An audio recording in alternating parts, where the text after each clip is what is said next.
pembagian atau konsep ketuhanan ya, konsep ketuhanan dalam Islam yang sudah disampaikan beberapa waktu lalu. Saya akan sharekan sedikit referensi ya, bukan referensi ini ya.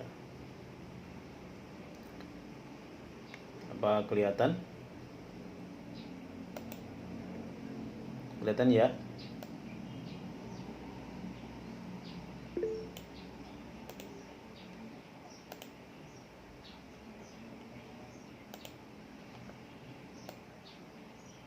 Halo, kelihatan? Siapa ini? PPT-nya kelihatan tidak? Kelihatan, Pak. Ya, kelihatan. Soalnya kan kenapa saya tanyakan, takut tidak kelihatan. Kalau tidak kelihatan kan percuma kan gitu ya, saya ini kan sampaikan. Ya, dalam konsep ketuhanan seperti yang sudah kita ketahui waktu kemarin ya, ini sambil nge-add yang masuk ya, admit gitu kan, jadi cukup juga ya, saya juga berhenti dulu gitu ya, kemudian lanjut lagi gitu ya. Seperti dalam surat Al-A'raf kemarin yang sudah saya sampaikan, ayat 172 ya, Bismillahirrahmanirrahim, yang alastu birabbikum itu ya, bukankah aku ini Tuhanmu? Qalu bala syahidna, ya betul, engkau adalah Tuhan kami atau menjadi saksi kami ketika ini kemarin Nabi Adam yang diciptakan ya, untuk supaya mengimani ya, mempercayai tentang ketuhanan itu. Jadi itu yang paling utama dalam surat Al-A'raf ayat 172. Nah, selanjutnya dalam konsep ketuhanan ya, itu juga terutama para ulama ya, para ulama tauhid ini membagi pada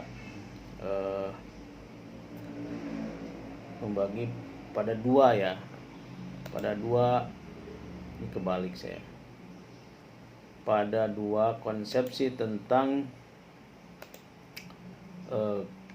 pembahasan besar ya tentang tauhid ya, tauhid. Mohon maaf nih, saya inikan dulu.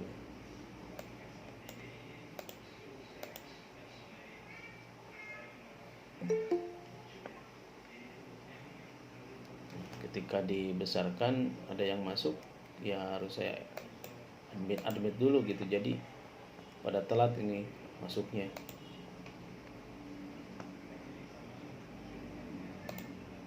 Ya, nantilah kalau yang masuk telat berarti agak sedikit saya inikan dulu. Ini ya. Jadi ada dua pembahasan besar tentang tauhid. Yang pertama adalah tauhid rububiyah. Ya. Tauhid rububiyah adalah pandangan bahwa Allah satu-satunya pencipta ya, pemelihara, pengatur dan pemberi rezeki semua makhluk. Nah, yang cukup menarik bahwa menurut Al-Quran, sebagian orang telah mengakui bahwa Allah lah pencipta alam semesta ini ya. Tetapi kebanyakan manusia tidak mengakuinya ya. Bahkan ada 7 ayat yang mengungkap hal tentang tauhid rububiyah. Misalkan salah satunya adalah dalam Quran surat 56 ayat 59 ya, yang artinya, dan sesungguhnya jika kamu tanyakan kepada mereka siapakah yang menciptakan alam, siapa yang menciptakan langit dan bumi ya, tentu mereka akan menjawab Allah ya. Kul, katakanlah ya, segala puji bagi Allah, tetapi kebanyakan mereka tidak mengetahui. Jadi dalam surat ini diterangkan bahwa jadi tadi ya, ketika ditanyakan kepada mereka siapakah yang menciptakan langit dan bumi, tentu mereka akan menjawab Allah. Katakanlah segala puji bagi Allah, tetapi kebanyakan mereka tidak mengetahui. Jadi sifat munafik ya, sifat musyrik gitu ya, pada diri manusia itu selalu muncul.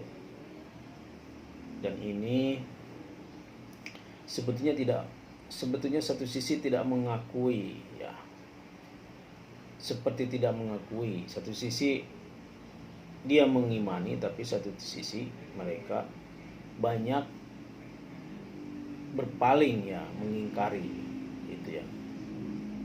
Jadi kadang-kadang kita itu yakin gitu tentang adanya Tuhan, tentang keesaan Tuhan ya.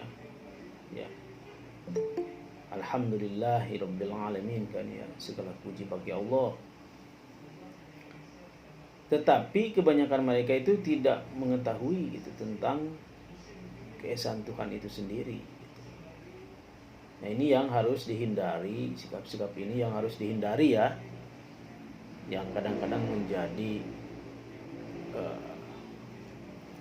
keyakinan itu tidak 100% gitu ya. Tadi jadi kepala lurus tapi hati mendua kan gitu ya. Meyakini adanya Tuhan, meyakini adanya Allah ya, tetapi mereka tidak mengetahui secara mendalam, kemudian kebanyakan mereka berpaling gitu ya, semacam kita mah kebanyakan Islamnya Islam KTP nah, gitu. Ya kan, Islam mengaku gitu. Tapi praktek-praktek Islamnya itu tidak dilakukan. Meyakini adanya Tuhan, adanya Allah, tetapi dia praktek-prakteknya tidak dilakukan gitu. Tidak sholat, tidak zakat, tidak puasa ya. Kewajiban pokok umat Islam itu tidak dilakukan gitu. Nah, ini yang menjadi tadi satu sisi meyakini, tapi satu sisi juga dia tidak melakukan, bahkan tidak mengetahuinya. Nah, ini yang dimaksud dengan tauhid rububiyah ya. Jadi harusnya ya, ketika kita sudah meyakini akan keesaan Allah ya, maka harus fokus, harus meyakini bahwa hanya Allah lah satu-satunya sang pencipta, sang pemelihara, pengatur dan pemberi rizki semua makhluk kan. Jadi tidak ada lagi, tidak berpaling ke hal yang lain ya. Kita makan gini ya, kadang-kadang pekerja ya kan, pekerja atau siapapun ya pekerja, karena memang dia digajinya oleh majikannya, oleh tuannya gitu ya. Kadang-kadang dia meyakini itu hanya pemberian dari manusia kan gitu. Padahal hakikatnya itu dari Allah gitu. Berapapun itu, bagaimanapun itu, seperti apapun itu, hakikatnya dari Allah gitu. Dari syariatnya melalui orang gitu. Iya kan? Pemberi rezeki. Iya kan? Siapa Tuhan kamu? Saya mau uang sajalah gitu kan. Nah itu. Mendewa-dewakan harta benda, kekayaan, mengagung-agungkan orang gitu ya. Semua terjadi kan, misalkan demi jabatan, demi harta, demi jabatan, terutama demi jabatan. Apapun bisa dilakukan. Dan itu bahkan jauh dari Allah gitu. Jauh dari Allah keyakinannya. Berpaling dari Allah. Padahal dia Muslim, padahal dia Islam, padahal dia meyakini ya. alastu birabbikum tadi. Qalu ana bala syahidna. Tapi tidak, ya, keyakinan ketauhidan itu tidak dia terapkan pada akhlak, pada hati ya. Bahwa saya meyakini adanya Allah. Hanya Allah lah pemberi rizki ya. Pemelihara, pengatur gitu. Nah, ini yang kadang-kadang tidak dilakukan gitu ya. Manusia itu selalu berpaling gitu. Semua lah selalu berpaling karena sikap rakus, sikap tamak, sikap tadi mendua gitu ya, berpaling itu, apalagi soal-soal tadi sampai itu kan ya, sampai mengeluh-elukan gitu ya manusia karena dia yang memberi gaji besar gitu, yang memberi harta gitu. Wah, saya karena orang ini gitu. Padahal itu hakikatnya dari Allah. Itu yang dimaksud dengan tauhid rububiyah, bahwa Allah satu-satunya yang pemelihara. Allah satu-satunya ya tadi. Jadi bahwa segala puji bagi Allah ya, itu harus di alhamdulillahirabbil alamin gitu ya. Itu diungkapkan dan diyakini gitu kan ya, karena agama itu kan yakin, agama itu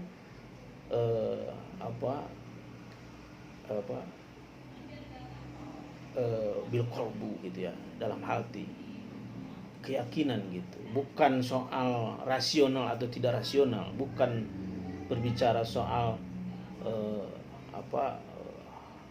hal-hal duniawi ya, tetapi memang harus diyakini dengan ketauhidan, dengan keyakinan gitu kan.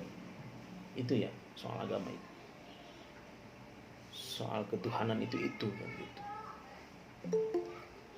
Nah, dalam ayat yang lain juga ya,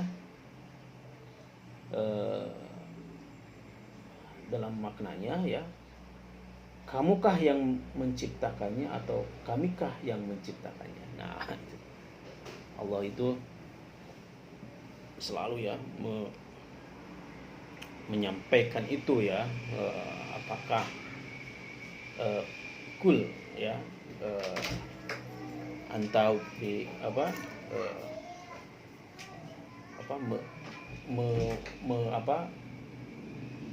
apakah kamu yang menciptakan atau kami yang menciptakan, kan gitu ya. Jadi itu sebuah pertanyaan bahwa keyakinan kita harus betul-betul yakin gitu tentang ketauhidan ini, tentang adanya Allah ini. Nah, selanjutnya ada tauhid ya, tauhid uluhiyah. Nah, dalam perspektif Islam ya, tauhid uluhiyah ini atau disebut dengan unity of God ya, or Godhead ya, jadi kesatuan ya, peribadatan atau kesatuan pandangan bahwa tak ada yang patut disembah kecuali Allah ya. Kalau rububiyah mah satu-satunya Allah yang maha pemelihara, pengatur, pemberi rezeki. Kalau uluhiyah mah ya, pandangan bahwa tak ada yang patut disembah kecuali Allah. Ini tadi penyimpangan pada tingkat ini memang kan tinggi gitu ya. Kadang-kadang manusia itu cenderung bersandar pada sesuatu ya. Maka jika ia tidak berserah diri kepada Allah ya, maka dia berserah diri kepada dirinya sendiri. Betul kan ya? Kadang-kadang manusia kan begitu. Ada saya mah ini yang penting saya hidup gitu. Apalah itu ibadah gitu kan, kadang-kadang kan gitu, ada yang seperti itu kan manusia. Maka dalam surat Al-Jasiyah ayat 23 ya, Allah berfirman yang artinya tidakkah kamu perhatikan orang-orang yang mempertahankan dirinya sendiri. Jadi surah ini tafsirnya adalah Jadi jangan merasa diri bahwa saya gitu ya, bahwa saya ini terserah saya aja kan gitu. Tanpa adanya doa gitu ya, tanpa adanya permintaan ya. Ya kan, zikir wirid itu kan sudah sebuah keharusan, kebiasaan sehari-hari kan gitu ya, yang harus kita panjatkan setiap sudah sholat, setiap mau akan melakukan apapun gitu ya. Itu maka di Allah kewajiban kita untuk memohon kepada Allah bahwa saya itu berusaha dan saya juga harus ikhtiar kan gitu ya. Ada saya mah ini ikhtiar gitu, itu doa mah gitu. Nah, kan dalam Islam itu diatur ikhtiar, berdoa ya, dan ikhtiar itu adalah dua hal yang tidak bisa dipisahkan.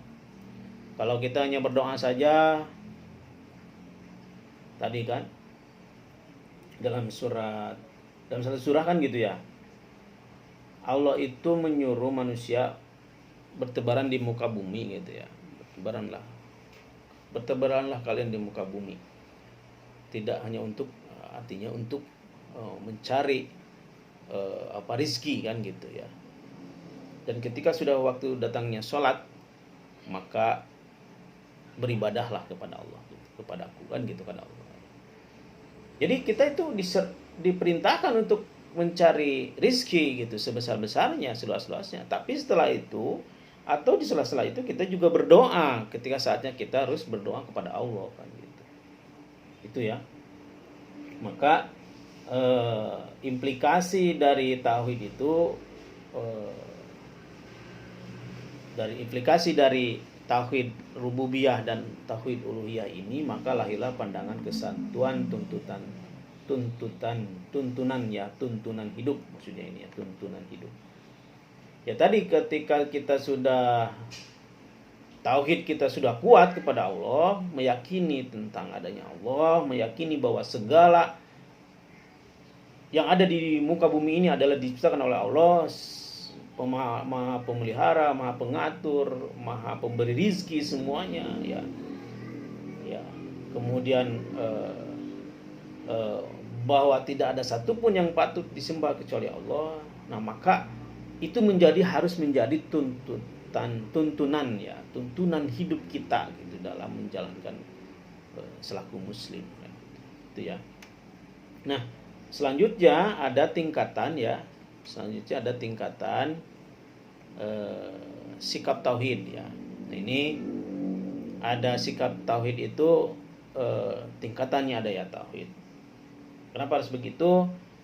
Atau kenapa meski begitu ya ada di tingkatannya ya? Karena memang tadi kita bisa melihat kita masuknya ke mana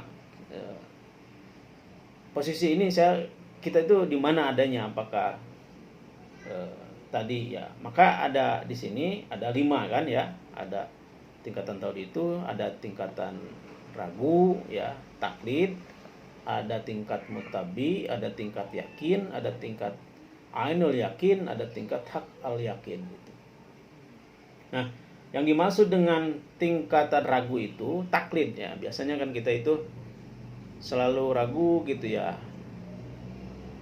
dalam semua sikap ya, terutama dalam berakidah tadi ya.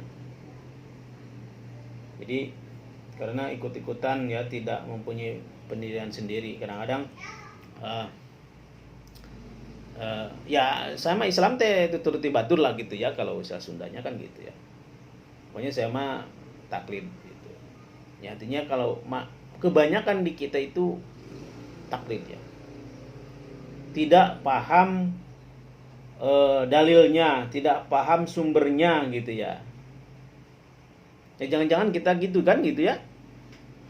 Dalam segala hal kan begitu. Kita mah kebanyakan ya. Misalkan dalam beribadah ya, pokoknya saya mah apa yang diucapkan oleh ajengan saya akan lakukan kan. Pokoknya kalau menurut kiai saya, ustadz saya begitu, saya akan ikuti. Sampai kan ada yang sampai menjerumuskan kan, gitu ya. Ya banyak lah, gitu kan. Misalkan dalam bentuk apa?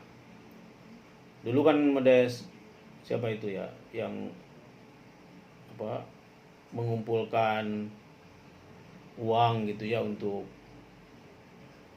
apa, katanya mau ada apa kiamat itu ya, dulu kan di Jawa Tengah salah. Jadi semua harta benda pengikutnya ya atau jamaahnya itu, dia meyakini bahwa akan terjadi kiamat ya. Waktu itu sekitar akhir tahun 2000 kan. Itu si harta bendanya itu semua, rumahnya dijual karena katanya akan ada kiamat gitu. Rumahnya dijual, harta bendanya dijual semua. Terus berkumpul di tempat apa pemimpin jamaahnya itu tuh ya, berkumpul. Nah, lama kelamaan kiamatnya nggak jadi gitu, nggak jadi nih kiamat itu gitu. Uang sudah habis, semua sudah habis, tidak bisa apa-apa. Kok kiamatnya tidak jadi? Nah, akhirnya kan mereka mengeluh gitu. Karena keyakinan itu, dia terlalu yakin ya pada pemimpin jamaahnya itu ya, atau ya ke ustadznya itu ya. Jadi itu ya taklid ya. Kan kebanyakan kita mah gitu ya. Orang lain apa ya, misalkan orang lain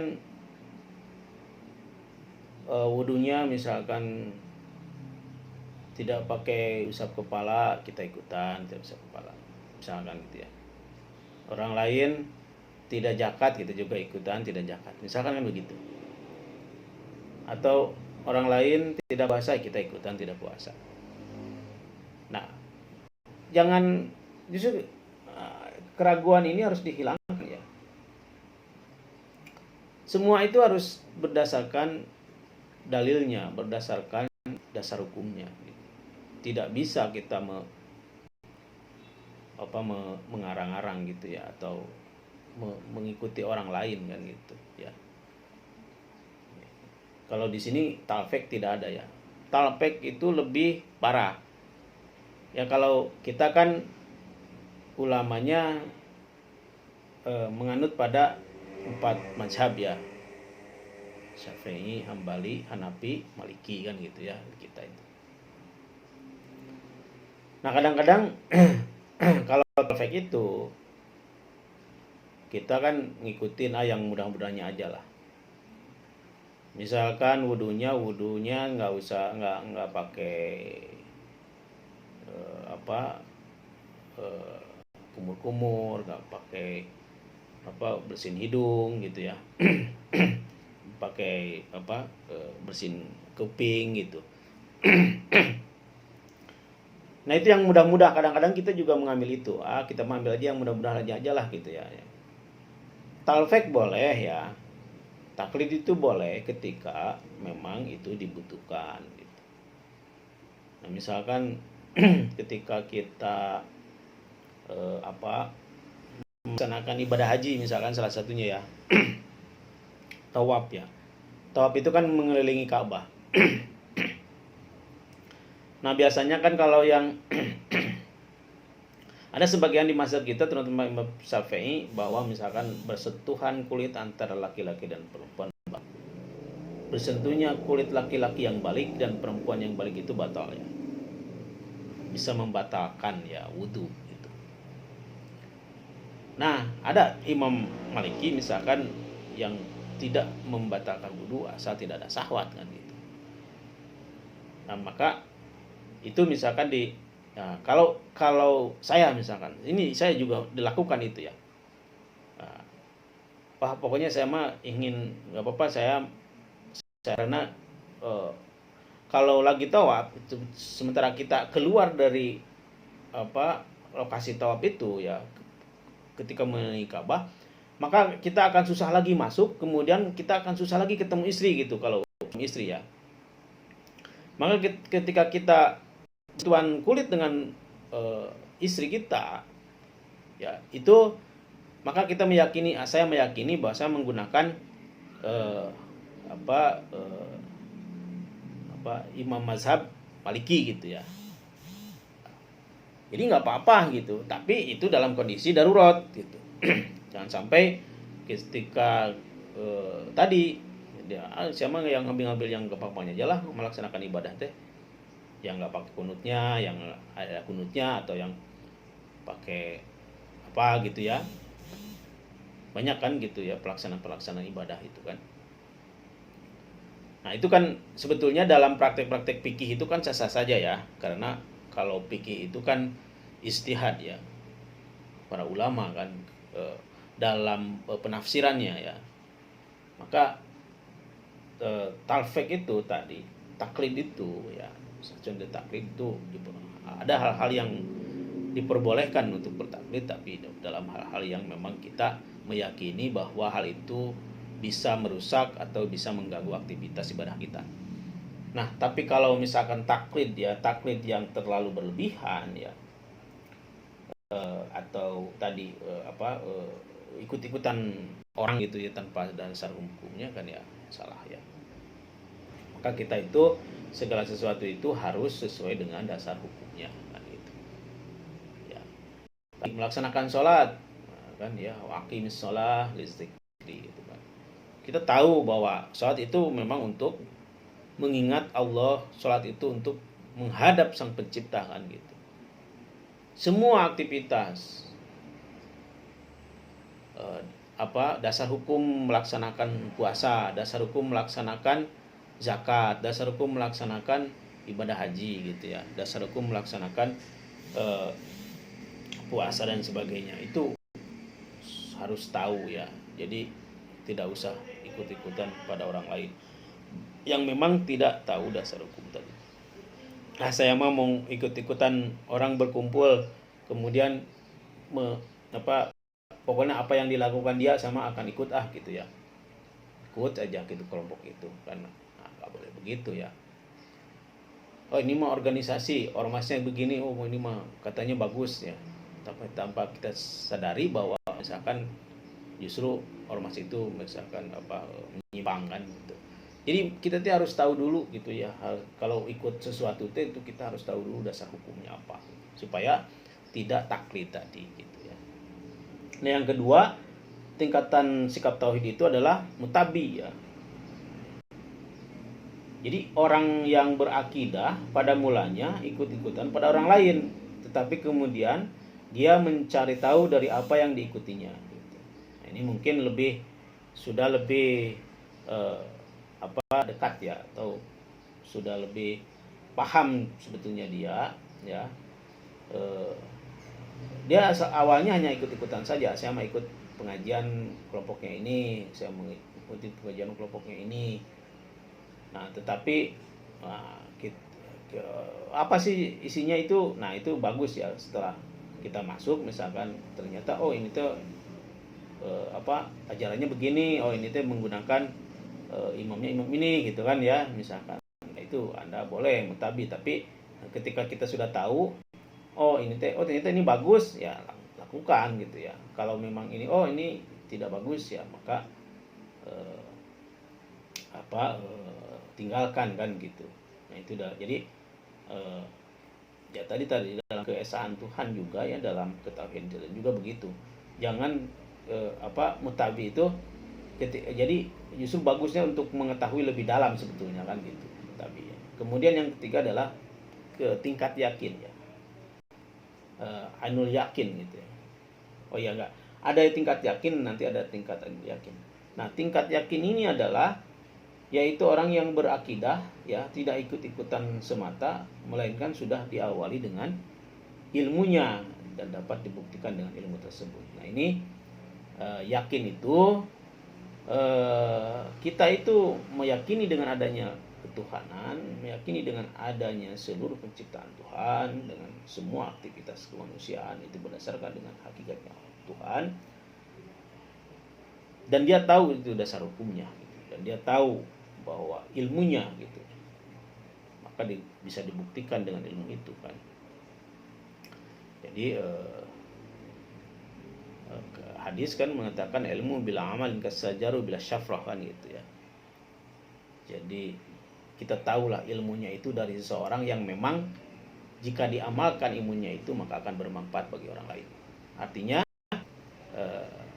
segala sesuatu yang kita tak ketahui maka kita harus dalami itu dasar hukumnya. Itu jadi tingkat sikap tauhid itu yakin. Kemudian ada tingkat sikap tauhid itu ada ainul yakin ya.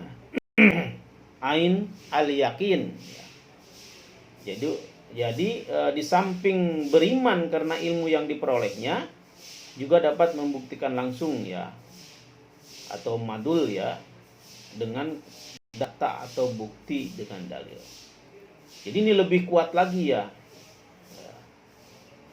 Ya, yakin anul yakin gitu ini kan ya. Jadi selain dia memang paham ilmu yang samping dia beriman kepada Allah juga dia membuktikan langsung ya antar objeknya itu antar yang dipelajarinya itu dengan buktinya, dengan datanya bahwa dia meyakini tentang adanya Tuhan, tentang keesaan Tuhan, tentang adanya alam semesta ini dan bisa dibuktikan gitu ya. Langsung datanya itu ada. Nah, jadi kalau perbandingan ya perbandingan antara syariah dan hakikah itu ya yang paling penting adalah syariah dan hakikah itu tadi ketika kita berbicara tentang misalkan istinja atau bab toharoh kan gitu ya bahwa misalkan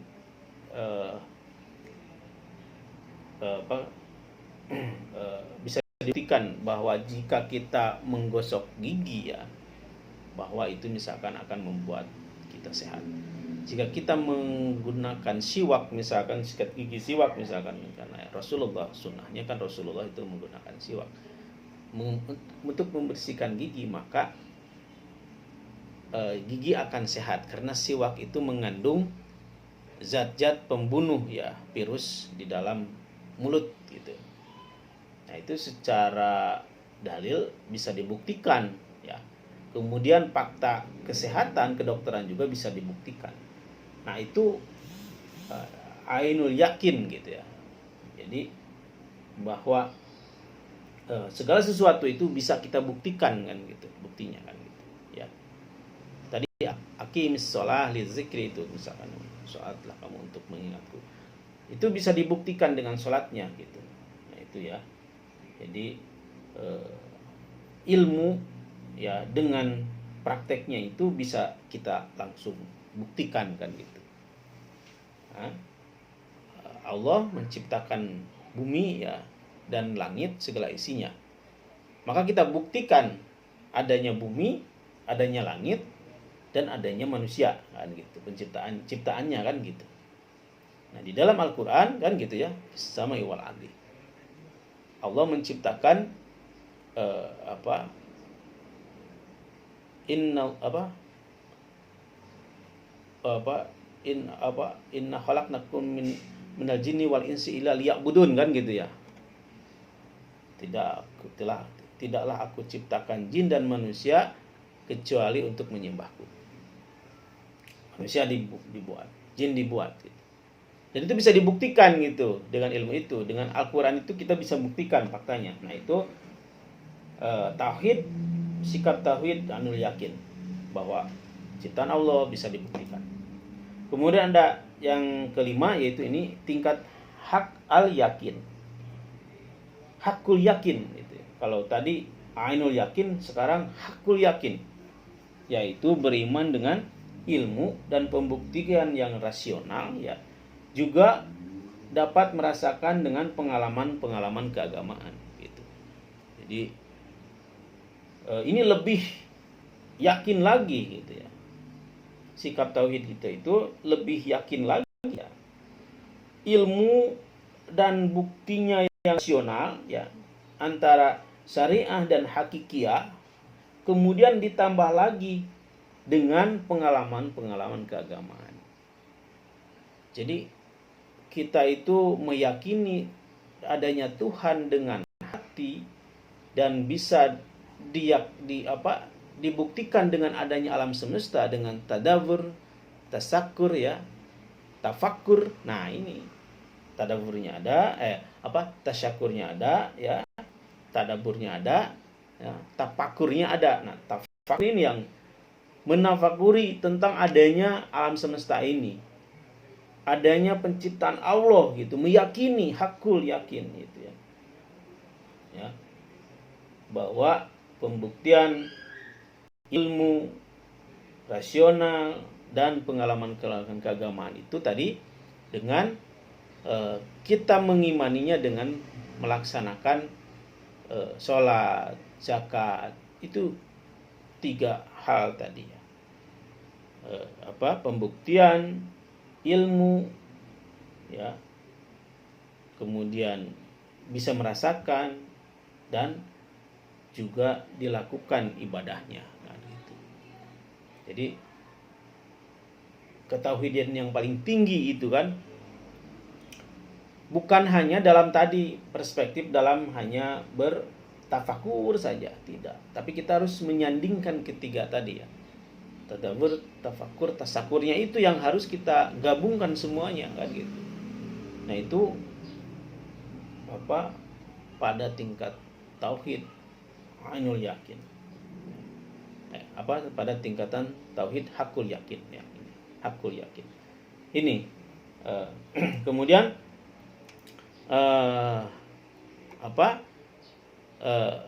nah, karena memang ya konsep dari tadi implikasi dari tauhid sudah jelas, yaitu dalam surat Al-Baqarah ayat 213 ya, yang mananya manusia itu adalah umat yang satu ya. Setelah timbul perselisihan, maka Allah mengutus para nabi sebagai pemberi peringatan, dan Allah menurunkan bersama mereka kitab yang benar untuk memberi keputusan di antara manusia tentang perkara yang mereka perselisihkan. Tidaklah berselisih tentang kitab itu melainkan orang yang telah didatangkan kepada mereka kitab, yaitu setelah datang kepada mereka keterangan yang nyata. Karena dengki antara mereka sendiri, maka Allah memberi petunjuk orang-orang yang beriman kepada kebenaran tentang hal yang mereka perselisihkan itu dengan kehendaknya. Dan Allah selalu memberi petunjuk orang yang dikehendakinya kepada jalan yang lurus. Nah, ini jadi kesimpulannya gitu ya.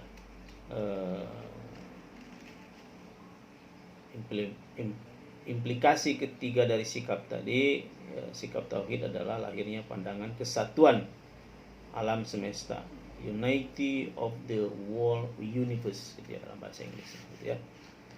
Nah, selanjutnya ya, dalam pembahasan hari ini kita juga akan berlanjut ke pembahasan tentang konsep manusia ya, dalam Al-Quran,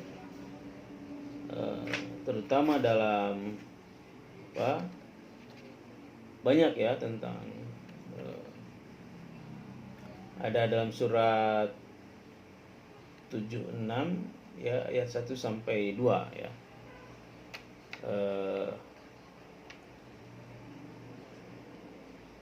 Di sana disebutkan tentang al-insan ya.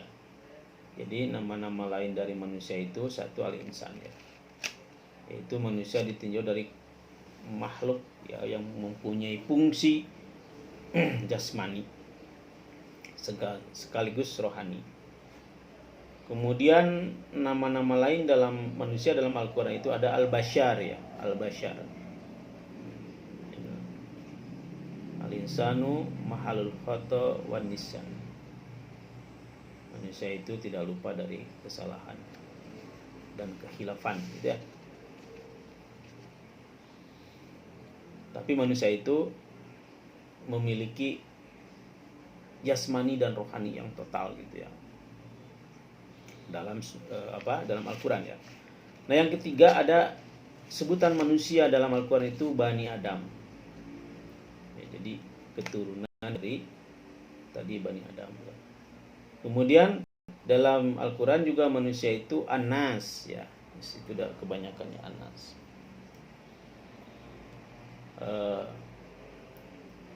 Dalam Quran surat ke-114 ayat 1 sampai 6.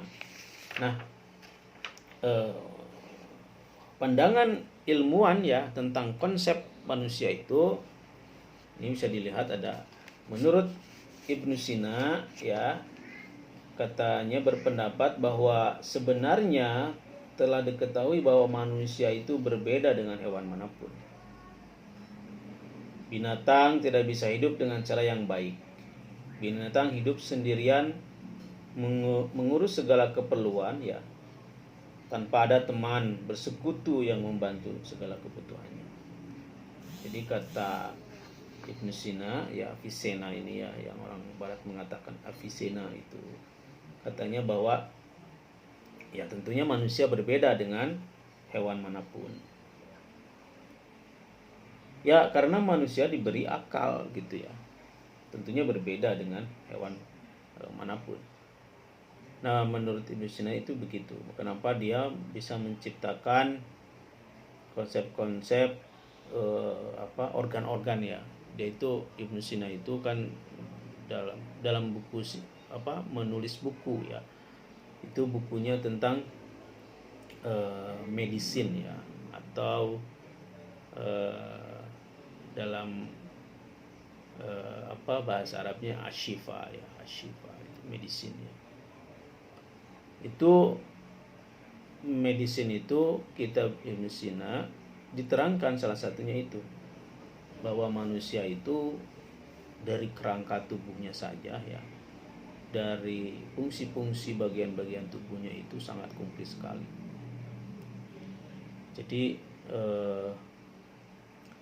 kenapa orang-orang Barat, kenapa orang-orang Eropa itu mempelajari bukunya Ibnu Sina? Karena buku panduan utama kedokteran adalah yang menciptakannya atau yang mengarangnya adalah Ibnu Sina, gitu, ya.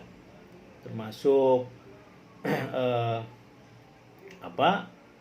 imun ya, antibody itu, imunitas ya, antibody itu yang menciptakannya adalah Ibnu Sina, atau yang menemukan ya, mendefinisikan tentang kekebalan tubuh, salah satunya saat ini vaksin kan gitu. Itu awalnya dari konsepnya Ibnu Sina gitu. Bahkan kan Ibnu Sina itu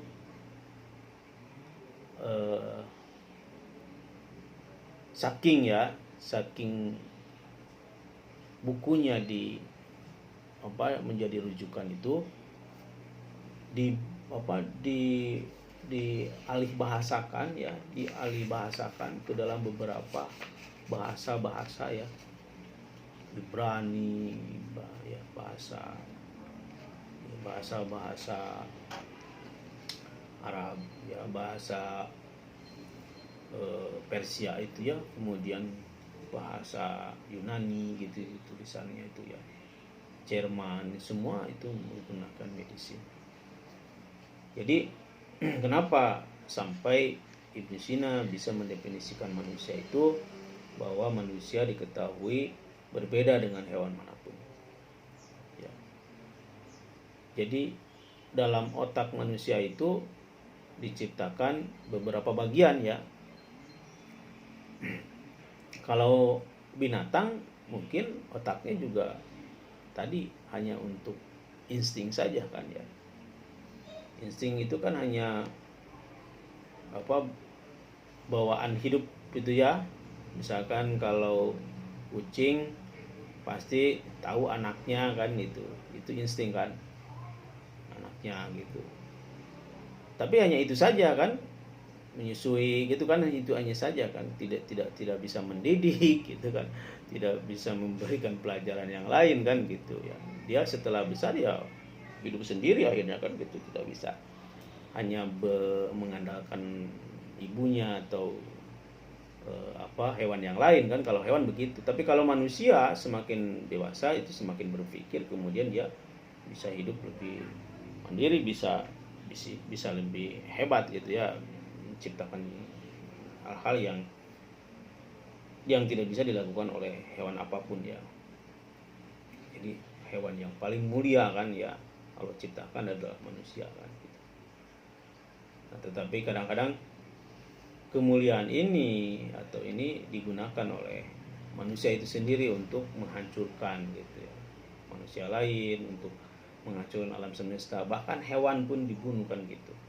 Seganas-ganasnya harimau ya tidak akan makan kopea itu.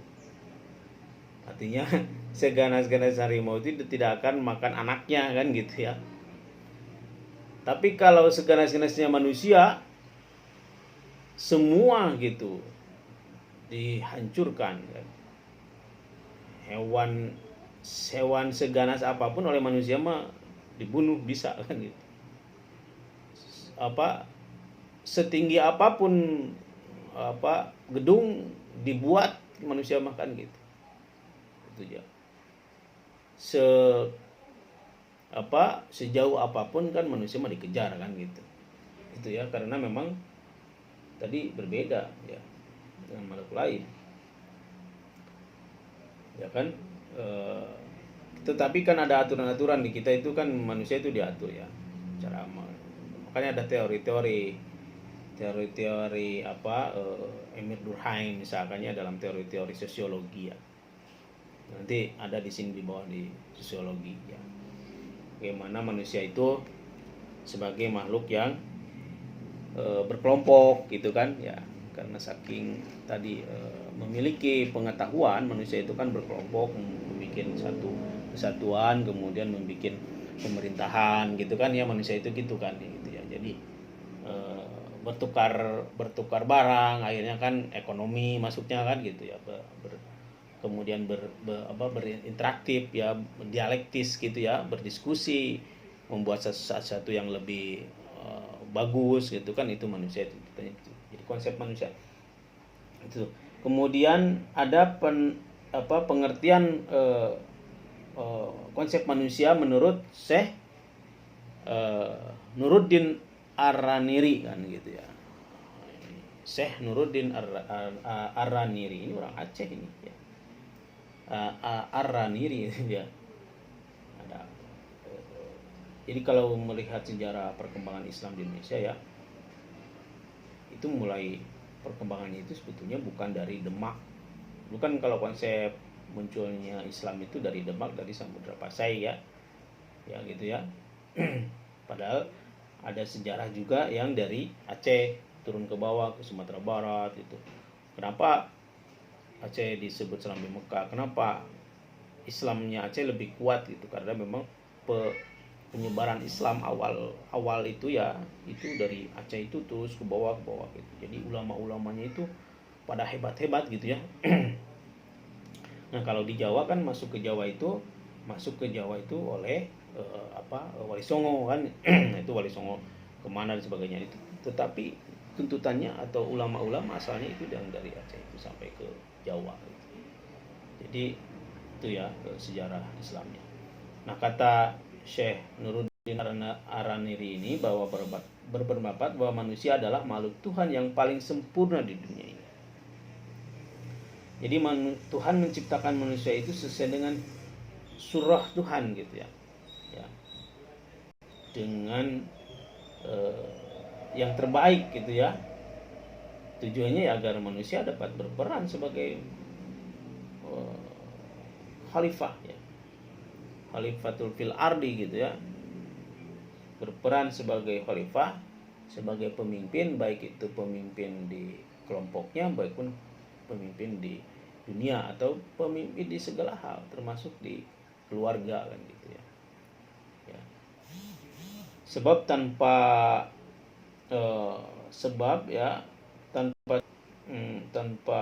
citranya atau tanpa surah dari Tuhan, maka mustahil manusia itu dapat berperan sebagai wakil Tuhan.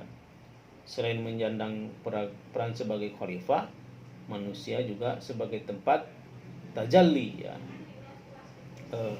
naungan gitu, tempat berteduh kan gitu ya. Ya, dari sifat-sifat Tuhan yang paling lengkap dan sempurna. Ini menurut dikuatkan oleh Dawam Raharjo katanya. Jadi Syekh Nuruddin Araniri ini menyampaikan bahwa manusia itu adalah sebagai manusia itu sebagai surah Tuhan, khalifatur fil ardi, khalifah pemimpin di muka bumi. Nah, kemudian menurut Dr. Muhammad Iqbal, ini seorang filosofer kontemporer ya, postmodernisme kontemporer, bahwa kata Muhammad Iqbal menyebutkan Al-Quran dengan cara sederhana, penuh dengan gaya menekankan individualisme dan keunikan manusia. Jadi menurut pandangannya bahwa manusia itu memiliki tinjauan yang pasti mengenai takdir manusia sebagai satu kesatuan kehidupan, sebagai konsekuensi dari tinjauan manusia itu sendiri, yakni sebagai individu yang unik. Jadi kata Muhammad Iqbal itu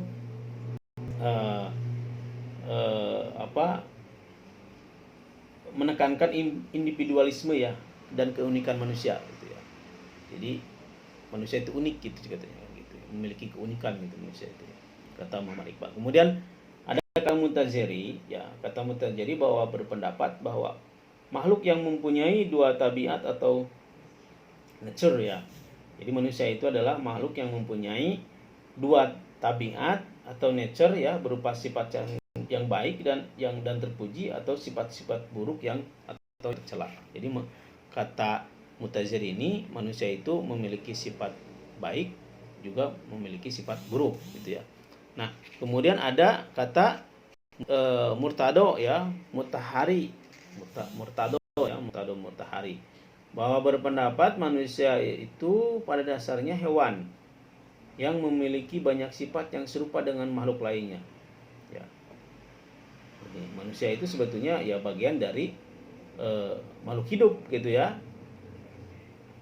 al-insan kan gitu ya.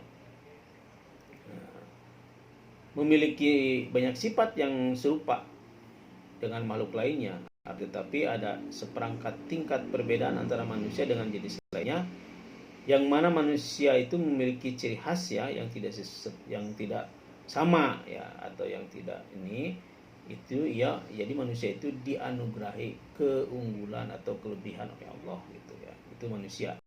Jadi hewan memiliki sifat yang serupa dengan makhluk lainnya ya, memiliki perbedaan tetapi juga memiliki ciri khas ya yang dianugerahi keunggulan oleh Allah. Kemudian ada pendapat lain, tinjauan lain, bahwa manusia itu yang pertama adalah manusia menurut paham materialisme. Jadi manusia itu di dalam praktek tadi menurut Emil Durkheim itu ya, paham materialisme itu adalah manusia berasal dari materi ya, sehingga ukuran segala sesuatunya itu berdasarkan aspek materi dengan meniadakan aspek spiritual. Jadi ada paham-paham di dunia ini ya, karena ini dibentuk oleh manusia itu sendiri, yaitu yang pertama tadi paham materialisme ya, yang berpendapat bahwa manusia itu berasal dari materi. Makanya manusia itu diukur oleh kekayaan kadang-kadang kan gitu ya. Manusia itu diukur kehebatannya gitu, kemampuannya gitu ya. Nah, karena itu ya tadi materialisme gitu kan. Jadi Anda kalau melihat hal-hal yang berbentuk kekayaan, kemampuan, itu yaitu disebut dengan materialisme. Jadi manusia itu konsep manusia itu ya, menurut pandangan para ulama itu, para ilmuwan itu adalah tadi memiliki paham materialisme. Kan nggak aneh kalau manusia itu ingin kaya, dipandang orang gitu ya, ingin dilihat hebat gitu ya, itu dia memiliki paham materialisme. Terutama kita bisa lihat lah di di dunia ini, negara-negara yang berpaham materialisme gitu. Ya, kebanyakan kan Barat itu pahamnya materialisme kan, karena dari sikap individualisme itu kan biasanya. Jadi masing-masing ya, Bill Gates ya kaya dengan sendirinya dia gitu ya, Bill Gates gitu. Josh itu siapa sih, Josh yang pemilik Tesla itu dia kaya sendiri. Dia bikin pesawat space ya, X-Space itu ya, space pesawat ruang angkasa bikin sendiri dia. Jadi melakukan riset gitu ya, menerbangkan pesawat-pesawat sipil ke ruang angkasa karena dia kaya gitu. Dia bisa membuat itu. Pinginnya dia sampai pingin begini aja, bikin riset. Kalau lihat Anda di YouTube silakan itu X-Space itu. Jadi mencoba membuat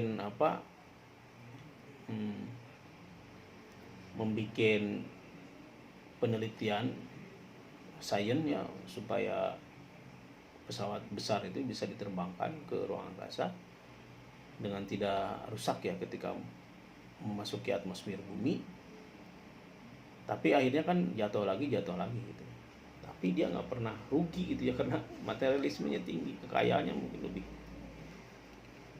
Itu sikap materialisme ya. Nah, kemudian ada paham naturalisme ya. Nah, berpendapat bahwa manusia adalah fenomena alam yang sangat ditentukan oleh alam. Nah, itu naturalis. Nah, kalau budaya itu sebetulnya lebih ke naturalis ya. Jadi kalau kita melihat manusia ya, yang tadi suku-suku yang berkelompok-kelompok, suku-suku anak dalam gitu, suku-suku Baduy gitu ya. Kenapa itu disebut naturalisme? Karena memang dia lebih bersatu dengan alam kan gitu ya, naturalis gitu, bersatu dengan alam gitu, naturalis itu alamiah gitu. Kemudian ada paham sosiologisme ya, berpendapat bahwa manusia itu adalah gejala sosial yang kehidupannya tergantung kepada lingkungan sosial yang melingkupinya. Nah, ini paham yang tadi saya sebutkan Emil Durkheim ya, Jadi kalau dalam konsep Islam ada namanya Ibnu Taimiyah, sosiologi Islam. Jadi bagaimana cara berhubungan, bertransaksi gitu ya, berdagang itu, bagaimana memberi kesalahan sosial gitu ya, bagaimana manusia memberikan kebaikan pada orang lain, itu teorinya ada di Ibnu Taimiyah gitu, dalam konsepsi Islam. Nah, ini yang sesuai dengan paham sosiologisme ini, bahwa manusia itu memang dia ketergantungan kehidupannya dengan sosial yang lainnya, dengan kehidupan kelompok manusia lainnya kan gitu. Ketergantungan manusia itu gitu ya. Jadi kalau kita hidup di satu kelompok ini, misalkan di kampus, kalau orang lain nulis, kita harus nulis. Kalau kita membaca, orang lain membaca, kita juga harus membaca gitu. Nah, itu karena memang sosiologisme, jadi sosial ya, lingkungannya itu harus menyesuaikan gitu dengan lingkungannya. Kemudian ada paham historisme ya. Jadi segala sesuatu itu berdasarkan tentang pengalaman gitu, historis ya. Itu ya paham historisme. Jadi manusia itu harus juga melihat apa yang pernah dilakukan oleh manusia sebelumnya kan gitu. Itu historisme. Segala sesuatu harus melihat ke belakang gitu ya. Itu historisme. Nah, dari definisi itu memang terkesan ya keterbatasan kemampuan para ilmuwan ya dalam mendefinisikan manusia itu memang beragam gitu ya. Bahkan Quraish Shihab ya, Profesor Dr. Quraish Shihab menyimpulkan ya, pendapat bahwa